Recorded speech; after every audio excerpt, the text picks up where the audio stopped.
I stared at my phone, my hands trembling so hard I almost dropped it. The message glared back at me, each word a punch to the gut. Don't call or come over. We're done. My mom, my own mother, had just cut me off with a single cold text. For a moment, I couldn't breathe.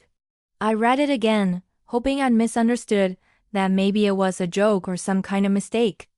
But no, the words were right there, black and white, final and absolute. My heart pounded in my chest, a wild, desperate rhythm. I tried to call her, but she didn't pick up. I texted back, got it, because what else could I say? I felt like I was falling, like the ground had opened up beneath me, and I was tumbling into darkness.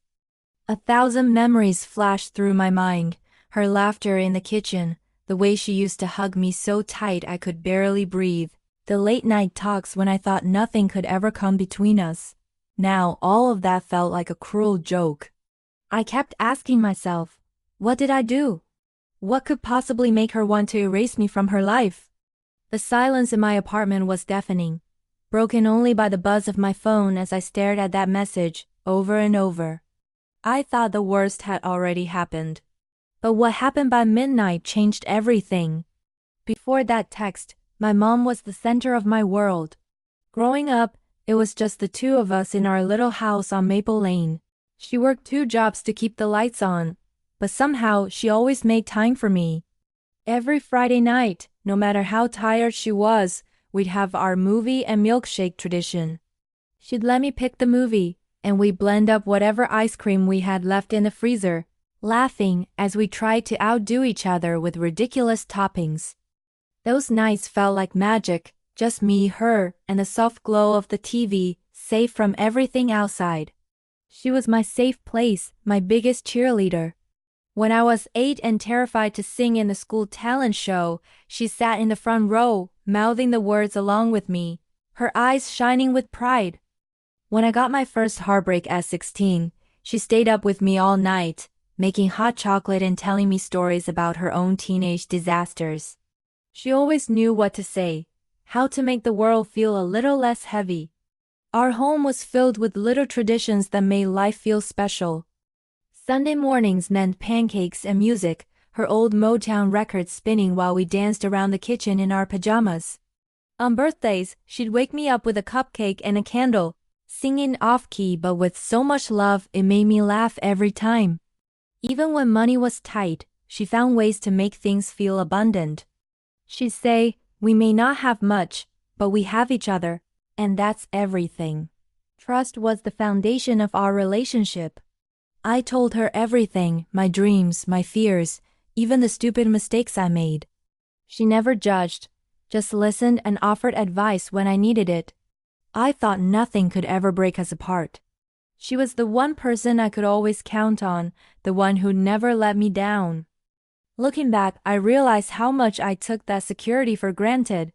I never imagined a day when she wouldn't be there, when her voice wouldn't be the first I heard in the morning or the last before I went to sleep. Our family wasn't perfect. There were arguments, slammed doors, and silent dinners, but we always found our way back to each other. That was just how it was. No matter what happened, we were a team. So when I got that text, it felt like my entire world had been ripped away. The warmth, the laughter, the sense of belonging, it all vanished in an instant.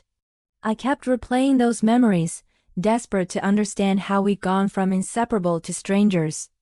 I would have given anything to go back to those simple days, to feel her arms around me, and know, without a doubt, that I was loved. But now, all I had were memories, and a single shattering message that changed everything. Looking back, I can see the cracks that started to form long before that text. At the time, they seemed like nothing, just little things that I brushed off, convinced they'd pass. But now every moment stands out in sharp relief, like warning signs I was too blind to notice. It started with the silences. My mom, who used to fill every room with her voice, began to retreat into herself. She'd sit at the kitchen table, staring at her phone or out the window, lost in thought. When I asked if everything was okay, she'd force a smile and say she was just tired from work. I believed her. After all, She'd always carried so much on her shoulders. But the warmth in her eyes was fading, replaced by something distant and unreadable. Then there were the late-night phone calls. I hear her voice, low and urgent, behind her closed bedroom door. Sometimes I catch snippets, my name, a sigh, a sharp, "I can't talk about this now." When I asked who she was talking to, she'd brush it off.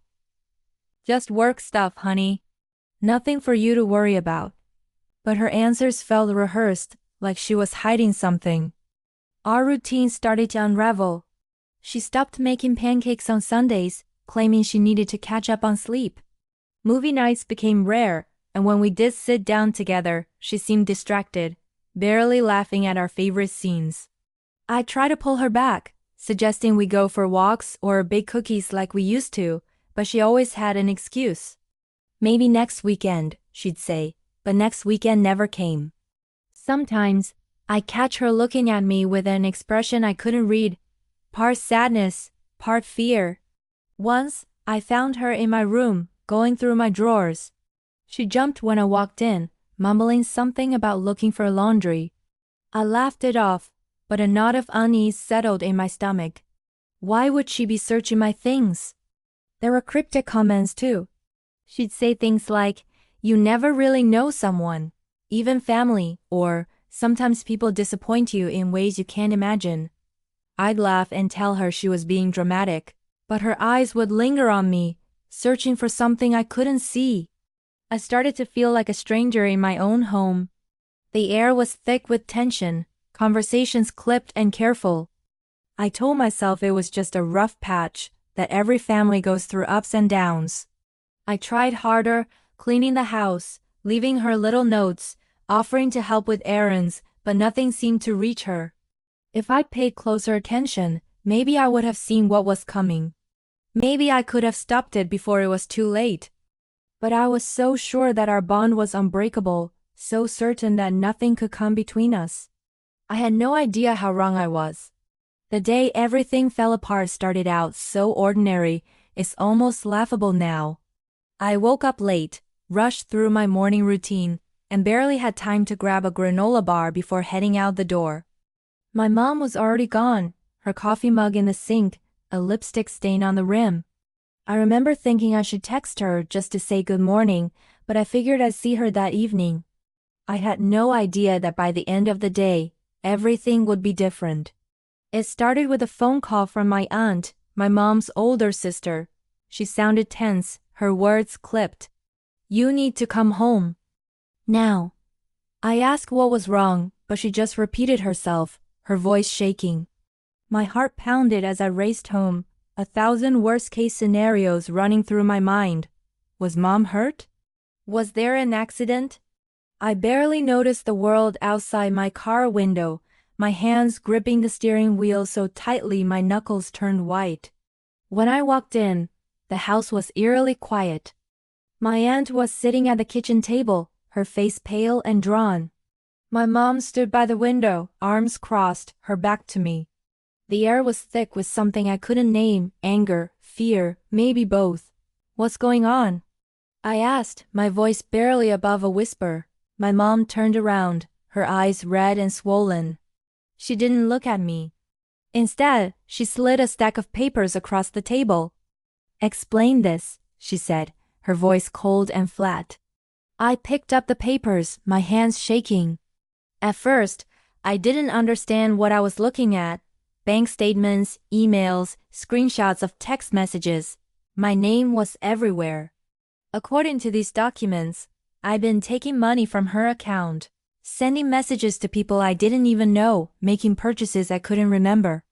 My stomach dropped. "This isn't me," I stammered. "I swear, I didn't do any of this." My aunt's eyes narrowed. "The evidence says otherwise. Your mom trusted you, and this is how you repay her?" I looked at my mom, desperate for her to believe me. "Mom, please." "You know I would never," she cut me off, her voice trembling with rage. "I thought I knew you. But I don't know who you are anymore." I felt like I was drowning. My mind raced, trying to piece together what could have happened. Had someone stolen my identity? Was this some kind of sick joke? I tried to explain, but every word sounded hollow, every denial just another excuse. My mom wouldn't meet my eyes. She just kept shaking her head, tears streaming down her face. I can't do this anymore, she whispered. I can't have you in my house, not after this. The words hit me like a slap. I tried to reach for her, but she recoiled, as if my touch would burn her. My aunt stood up, blocking my path. You need to leave, she said, her voice hard. Now. I stumbled out of the house, my mind spinning. How could this be happening? I racked my brain, searching for any explanation. Had I lost my wallet? Had someone hacked my accounts? I called the bank, but they couldn't tell me anything without my mom's permission. I tried to call her, but she didn't answer. I texted over and over, but got nothing in return. That night, I sat in my car, parked outside the house, watching the lights go out one by one.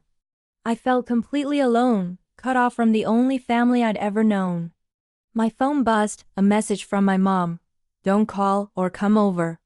We're done. I stared at the screen, numb. I wanted to scream, to break something, to make her see the truth. But I knew nothing I said would matter. She'd already made up her mind. I spent the next few days in a fog, replaying every moment, every conversation, searching for clues. I started to notice things that didn't add up, emails sent at times when I was at work, purchases made in places I'd never been. I tried to tell my mom, but she wouldn't listen. My aunt blocked my number. Friends I'd known for years started to distance themselves, whispering behind my back. The betrayal wasn't just about the money or the accusations. It was about trust, about the person I loved most in the world believing the worst about me. I felt like I lost everything, and I had no idea how to get it back. But as the days passed, a nagging suspicion grew in my mind. Someone had gone to a lot of trouble to make me look guilty. Someone who knew my routines, my passwords, my relationship with my mom. I started to wonder, who would want to hurt me like this? Who stood to gain from tearing us apart? I thought I hit rock bottom, but I was wrong. Because I had no idea who was really behind it all. The days after my mom's texts blurred together in a haze of disbelief and pain. I barely slept, haunted by the echo of her words and the look in her eyes when she told me to leave. Every time I closed my eyes, I saw her face, angry, hurt, a stranger. I kept replaying the confrontation in my mind, searching for something I could have said or done differently, some way to make her believe me. But the truth was, she'd already decided I was guilty. That realization hollowed me out in a way I didn't know was possible. Nights were the worst. I'd lie awake, staring at the ceiling, my phone clutched in my hand, hoping for a message that never came. I scrolled through old texts from my mom, reading her words over and over, desperate to feel close to her again. Love you, kiddo. Don't forget your jacket. Proud of you. Each message felt like a lifeline to a world that no longer existed. I'd type out long, pleading texts, explaining, apologizing, begging her to talk to me, but I always deleted them before hitting send. What was the point? She'd made it clear she didn't want to hear from me. The apartment, once filled with laughter and music, felt colder than ever. I'd walk into the kitchen and half expect to see her dancing to Motown, flipping pancakes, or humming to herself. Instead, there was only silence. I tried to keep up our old routines, hoping it would bring some comfort, but it just made the emptiness sharper. The warmth of our shared life had been replaced by a chill I couldn't shake.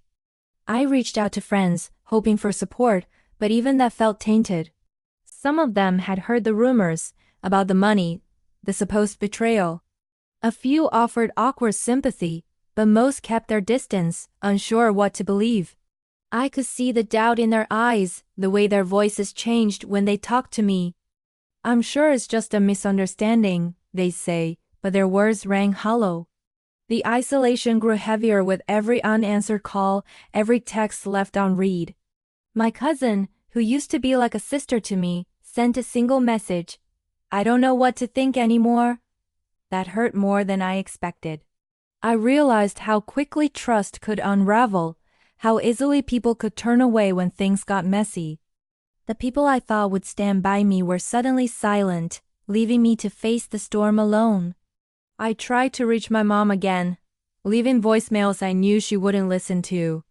I even drove by the house once, just to see if her car was in the driveway, but I couldn't bring myself to knock on the door. I was terrified of what I'd find, of seeing her look at me with that same coldness, or worse, not seeing her at all. The contrast between the life I'd known and the reality I was living was almost unbearable. I went from being someone's whole world to being a ghost, erased from my own family.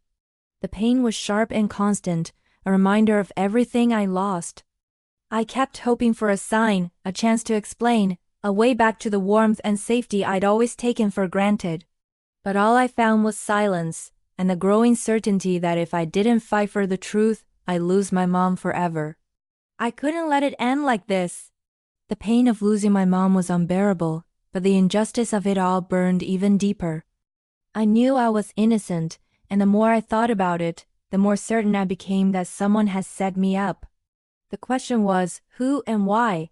I decided I wouldn't rest until I found out. I started by retracing every step, every detail of the accusations against me. I requested copies of the bank statements and emails, poring over them late into the night. That's when I noticed something odd. Several transactions happened while I was at work, with timestamps that didn't match my schedule. I pulled up my work calendar and cross-referenced every date. There was no way I could have made those purchases. My heart pounded as I realized this was my first real clue.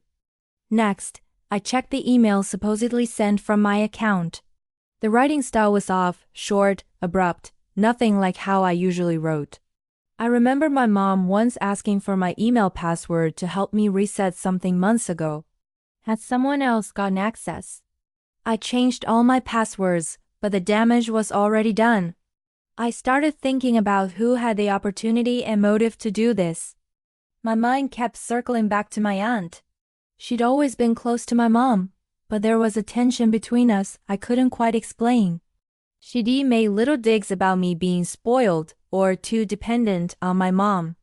I remembered the way she'd taken charge during the confrontation, how quick she was to believe the worst about me. Was it possible she was behind this? I decided to dig deeper. I called my cousin, hoping she might know something. She sounded nervous, her voice shaky. "I don't want to get involved," she said, but before she hung up, she let something slip. "Aunt Linda's been spending a lot of time at your mom's lately. She's always on her computer, helping with bills and stuff." My stomach twisted. If my aunt had access to my mom's accounts, she could have easily planted evidence against me. I tried to confront my aunt, but she refused to talk, slamming the door in my face. I felt the walls closing in, but I refused to give up. I started gathering every piece of evidence I could, screenshots, receipts, anything that proved my alibi. I even reached out to my bank, explaining the situation. They agreed to flag the suspicious transactions and investigate further, but the more I dug, the more resistance I faced. My mom wouldn't answer my calls. Friends who once believed in me now avoided me. Even my boss pulled me aside, asking if everything was okay at home. The shame and frustration were overwhelming, but I channeled it into determination. I refused to let someone else destroy my life. One night, desperate for answers, I remembered the security cameras my mom had installed after a break-in last year. I drove to the house, heart pounding, and waited until I saw my mom leave for the grocery store. I snuck around to the back, where the old spare key was still hidden under the flower pot. Inside, everything felt both familiar and foreign. I found the security system's hard drive in the hall closet and plugged it into my laptop, hands shaking. Hours of footage scrolled by, nothing, and then, finally something. There was my aunt, alone in the house, sitting at my mom's computer. She typed quickly, glancing over her shoulder, then pulled out a folder from her bag. I watched, stunned, as she copied files onto a USB drive and slipped it back into her purse. My heart raced as I realized I finally had proof. But as I was about to leave, I heard the front door open. My mom was home early. I froze, panic rising in my chest.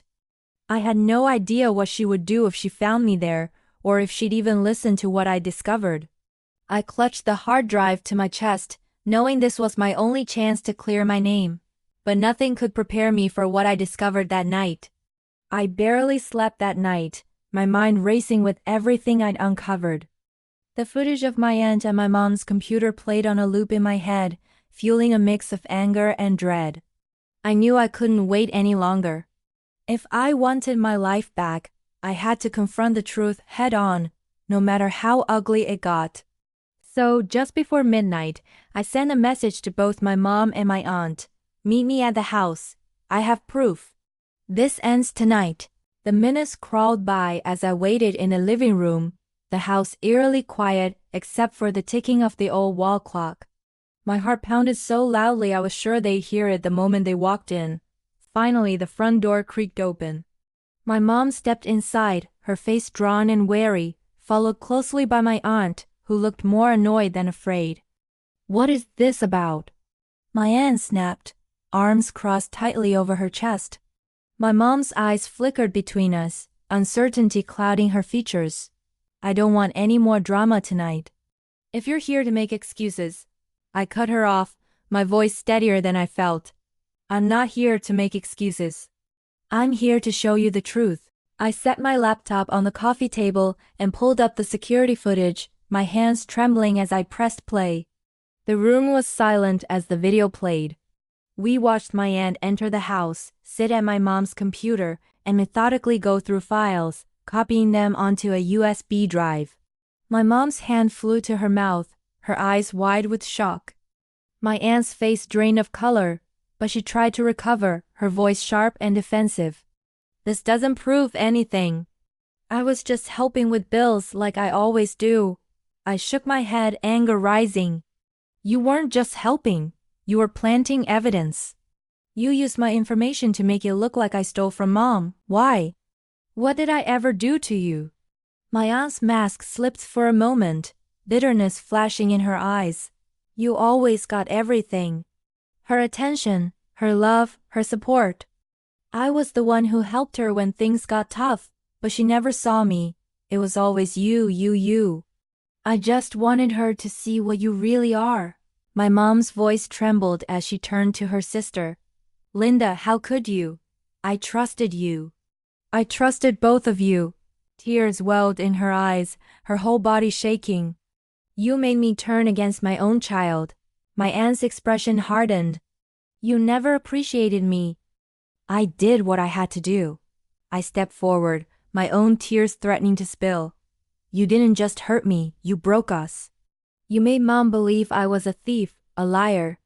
You destroyed our family because you were jealous." The room crackled with tension, years of resentment and pain boiling over. My mom looked at me, her face crumpling.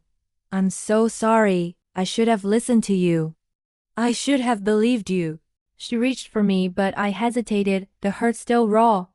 My aunt tried to leave, but I blocked her path. "You're not going anywhere. You need to take responsibility for what you've done." I pulled out my phone, ready to call the police if I had to. My mom nodded, her voice firmer now. "Linda, you need to make this right. I can't believe you do this to us." For a moment, my aunt looked like she might fight back, but then her shoulders slumped. "Fine. I'll admit it, I did it. I wanted you to see her the way I did. I never thought it would go this far." The confession hung in the air, heavy and bitter. My mom turned to me, tears streaming down her face. "Can you ever forgive me?" Her voice was barely a whisper, but it cut through the silence like a knife. I wanted to say yes, to rush into her arms and pretend none of this had happened. But the pain was still too fresh, the wounds too deep. "I don't know," I said honestly. "I want to, but it's going to take time." My aunt sat down heavily, her bravado gone. My mom and I stood there, the distance between us both physical and emotional, unsure of what came next. The truth was out, but the damage had been done. And then, my mom said something I'll never forget. The days that followed felt surreal, like waking up from a nightmare only to find the world forever changed. My aunt confessed everything to my mom, and eventually to the police. There were consequences, legal ones, yes, but also the kind that linger in the quiet spaces between people.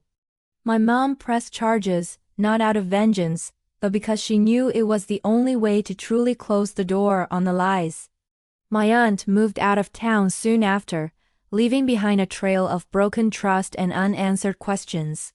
For my mom and me, the road back to each other was slow and uncertain. The first morning after the confrontation, she called me, her voice trembling as she asked if I'd come over for breakfast.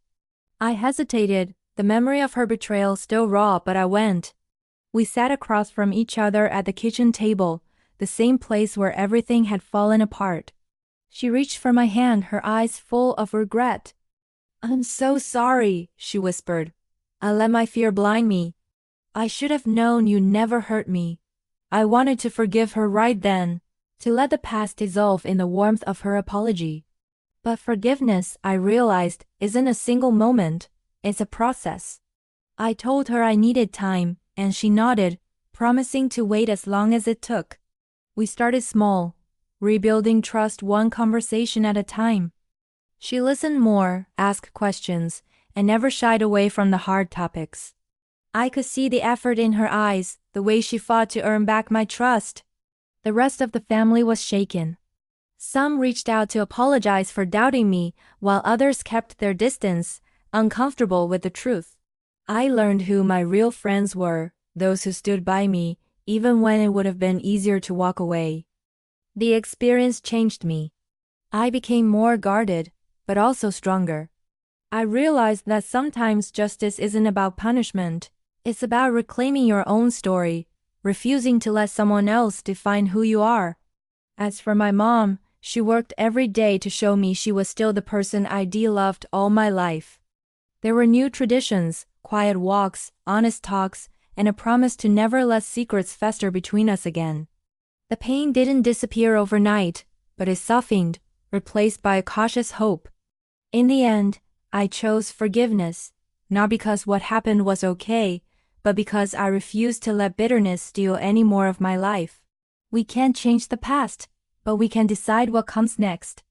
And for the first time in a long time, I felt ready to move forward, knowing that the truth, no matter how painful, had finally set us free. Looking back, I realized betrayal doesn't just break your heart, it forces you to confront who you are when everything you believed in is stripped away. I learned that trust is fragile, even in families, and that sometimes the people closest to us can hurt us the most. But I also discovered a strength I didn't know I had. I learned that my worth isn't defined by what others believe about me, and that standing up for the truth, even when you're alone, is an act of courage. Forgiveness isn't about forgetting or pretending the pain never happened. It's about choosing to let go for your own sake and allowing yourself to heal. My relationship with my mom will never be exactly what it was, but it's real, honest, imperfect, and built on a new kind of trust. I know now that family isn't just about blood. It's about the people who choose to stand by you, even when it's hard. If you're going through something similar, know that you're not alone. Healing takes time, and it's okay to set boundaries and protect your heart. Have you ever been betrayed by someone you love? How did you find your way back, or did you have to walk away? Share your story below. I'd love to hear how you found your own strength.